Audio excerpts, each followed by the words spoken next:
Hi everybody, and welcome to the last Teen Book Tuesday of this summer. I'm not going away forever, but gonna take a couple of weeks off. I'll be back the second week of September. Stay tuned after this for some announcements about what's coming up in the fall as far as Teen Book Tuesday, Middle Grade Monday, we have a new craft program, and so on. But right now, I'm gonna tell you about some brand new books that we just got in. And this week's books are mostly fantasy. They lean towards fantasy. I'm going to start with Burn by Patrick Ness. You may know the name. He wrote A Monster Calls and a couple of other really great fantasy books for middle grade and for teens. This one is solidly for teens. Starts with a great opening sentence. On a cold Sunday evening in early 1957, Sarah Dewhurst waited with her father in the parking lot of the Chevron gas station for the dragon he'd hired to help on the farm. It's a great first sentence. This dragon, Casimir, has more to him than meets the eye. Sarah can't help but be curious about him, an animal who supposedly doesn't have a soul, but is seemingly intent on keeping her safe from the brutal attentions of Deputy Sheriff Emmett Kelby. Casimir knows something she doesn't. He's arrived at the farm because of a prophecy that involves a deadly assassin, a cult of dragon worshippers, 2 FBI agents, and somehow Sarah Dewhurst. The many plot twists and multiple perspectives create an intensity that makes this a page-turner. In addition to the action, themes of teens coping with racism, homophobia, and grief are interwoven. It's a gripping, powerful novel of courage, revenge, and resilience, and it's great for fans of fantasy as well as historical fiction. Next up, a book I've been looking forward to for a while. It's called The Mermaid, the Witch, and the Sea by Maggie Tokuda Hall, and it's wonderful. It takes place in a world divided by colonialism, and it's threaded with magic. About a desperate orphan turned pirate and a rebellious imperial lady. They find a connection on the high seas. It's set against the backdrop of colonial expansion. This nautical fantasy goes beyond mere swashbuckling to examine the impacts of imperialism and misogyny on a diverse cast of varying ethnicities, sexualities, and gender identities. And I know that all sounds kind of heavy, but in this book, it's really not. Witches, mermaids, and secret operatives add layers of magic and intrigue to the queer romance at the heart of this book. This one is a high fantasy adventure that has some serious and mature themes and side stories. So it's great for slightly older teens who love Holly Black, Kendar Blake, and Cinda Williams Chima, to name a few. Next up, we have another A Song of book. We seem to have quite a few of those. It's a trend in YA fantasy these days. This one is A Song of Wraiths and Ruins by Roseanne A. Brown. This one is about 2 teens destined to destroy each other. They're caught up in romance, palace intrigue, and magic. 17-year-old silver-haired, dark brown-skinned Karina is the reluctant crown princess of Zoran. After losing her sister and father in a mysterious fire, and then her mother to an assassin, Karina is desperate to resurrect a suitable ruler for Zoran, her world, even if that means taking a darker path into necromancy. Brooding, light brown-skinned Malik is a refugee from the mountain territories of Eshra, where his family is oppressed by Zorani occupation. He travels with his 2 sisters seeking work during the Festival of Solstasia, a celebration that happens every 50 years and ushers in a new age of leadership under one of the patron deities. After tangling with a malevolent spirit, Malik finds himself promising to kill Karina in order to save the life of his little sister. There's hardly time to catch your breath as the complex plot winds and races from beginning to end in this wonderful West African-based folklore fantasy. The first in a planned duology, so there's more to come. This one's perfect for readers of Leigh Bardugo's 6 of Crows, Strange the Dreamer by Laini Taylor, and pretty much anything by Marie Lu. And now something a little more historical. Hood by Jenny Elder Moak. With one arrow, Isabel finds herself fleeing the only life she has ever known to search for the one person who can save her, who can help her, and save her mother. Isabel knows little of life outside the priory of Kirklees. Up until now, her life as the daughter of the prioress, Maid Marian, has been relatively quiet. But in defense of her village, she shot a soldier, and now she needs the help of a man she never met, her father, Robin Hood. Each step on Isabel's path to Sherwood Forest reveals a little more of her history, painting a clear picture of where she came from and what she's up against. Thanks to old grudges and politics, she was born with a target on her back, and all she can do now is put on a brave front, as her mother always advises her, and find a way to save them all. But donning the Lincoln greens of the merry men won't fix everything, as she quickly finds out. This is a fast-paced historical fantasy. It's perfect for fans of Sarah Moss, Holly Black, and Mary Pearson, among others. And while it's not exactly a retelling, it just might be the perfect Robin Hood story for today. And now for something completely different. The Kinder Poison by Natalie May. Zaru always believed she would grow up to be a potion maker like her mother, but instead she finds herself becoming a whisperer like her father, communicating with animals rather than living a life of luxury as a more powerful magician. Everything changes when the ruler of Orkena, her world, announces his 3 heirs will compete in the Crossing, a race across the desert that ends in a human sacrifice to gain ultimate power and a place on the throne. With the help of her friend Hen, Zaru is added to the guest list for the banquet where the heirs will select their teammates. One thing leads to another, and of course, Zaru suddenly finds herself trapped in a sibling rivalry between 2 princes, which results in being marked as the competition's human sacrifice.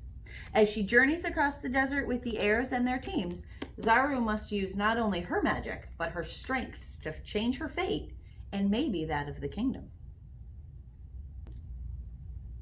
This is a fascinating and fast-paced adventure. It's got a unique magic system, something I've never read before, which is saying something, a vivid world, and characters that just jump right off the page.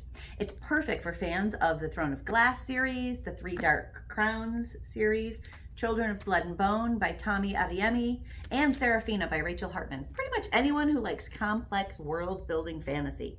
I am looking forward to more in this world, that's for sure. And finally today, Girl, Serpent, Thorn by Melissa Bashardust. In a bookstore, I would have brought this one home simply for the cover. And I would not have been disappointed. Soria, our main character, has always known the story, her story. A girl saved a young woman who was being held captive by a div, a monster. The angry div laid a curse upon the girl so that her firstborn daughter would be poisonous to the touch. That is why Soria wears gloves and remains sequestered among her rose gardens, hidden away from the public, while her twin brother, Sorush, prepares to become Shah. As her brother's wedding approaches, a hero arrives in the palace, one who is said to have performed heroic deeds. Instead of fleeing from Soria and her poisonous touch, he seems desperate to save her. And though she has convinced herself that she's content in her isolation, Soria feels for the first time the stirrings of a more dangerous impulse.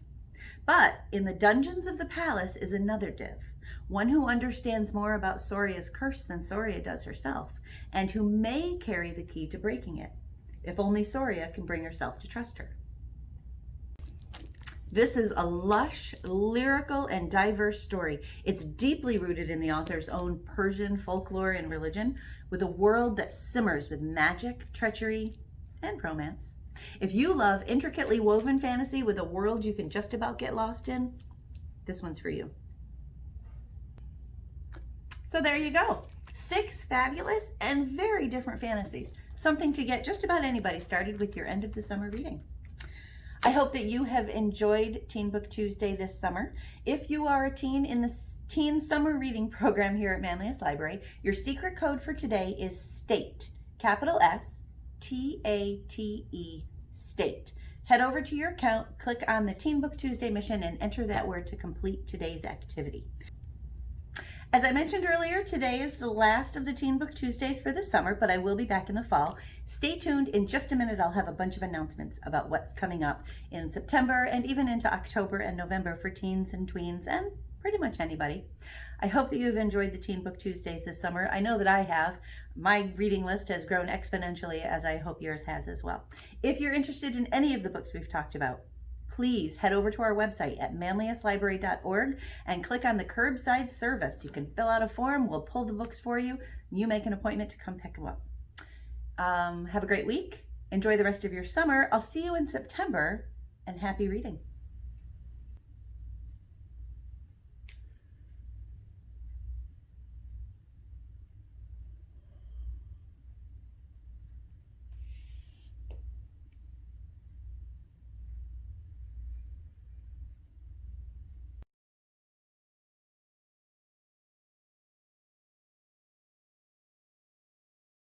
And now I have some programming notes for you for what's coming up. As fun as it's been, my summer virtual programming, Middle Grade Monday, Teen Book Tuesday, Create with Lorie, and Lunchtime Poetry will come to an end the week of August 31st. So the week leading up to Labor Day will be the last week of summer programming. I'll be taking a couple weeks off from programming starting the Labor Day weekend. That's to give me some planning time and also to give you all some time to settle into new and different fall and back to school schedules. But never fear, I will be back with virtual programming beginning the week of September 21st. Some of the programming is going to stay the same. Some of it's going to change a little bit. I'll tell you what's going to happen. Middle grade Monday is coming back. Mondays at 4. It will focus entirely on middle grade books, primarily grades 4 to 7. I'm taking the craft part out. More on that in just a minute. Teen Book Tuesday will start up again, just as it's been, maybe even better. Tuesdays at 4 here on the YouTube channel. It'll continue to be a source for new and fantastic book suggestions and other bookish news from the teen room. For example, we just got in the audiobook of The Ballad of Songbirds and Snakes. If you're a Hunger Games fan, this is the 4th book in the series, which is actually a prequel, and I talk about it in a previous Teen Book Tuesday. We also just got Midnight Sun, the Twilight Saga from Edward's point of view. This one has a little bit of a wait list, so get yourself over to our website and put a hold on it so you can get your copy. And don't forget, we have several teen Kindles. These are loaded, preloaded, with lots and lots of great young adult books and audiobooks and some games and other apps. So don't forget that those are available for you to call and request for curbside service. I have a new program starting on Thursday, September 24th. It's called Take and Make, and it's for teens and tweens ages 10 and up. It'll post every Thursday at 4 p.m. on YouTube. It's going to replace Create with Lorie. So it'll be crafts and art activities, but you'll be able to register for a kit. Come and get it via our curbside service, and then craft, paint, sew. In other words, make art with me, but at your convenience. The kits will be limited in number and available until they're gone. The program will be pre-recorded and available at any time after posting. And the kits will include everything you need to make the project, with the exception of some common household items like scissors, pens and pencils, and occasionally some glue.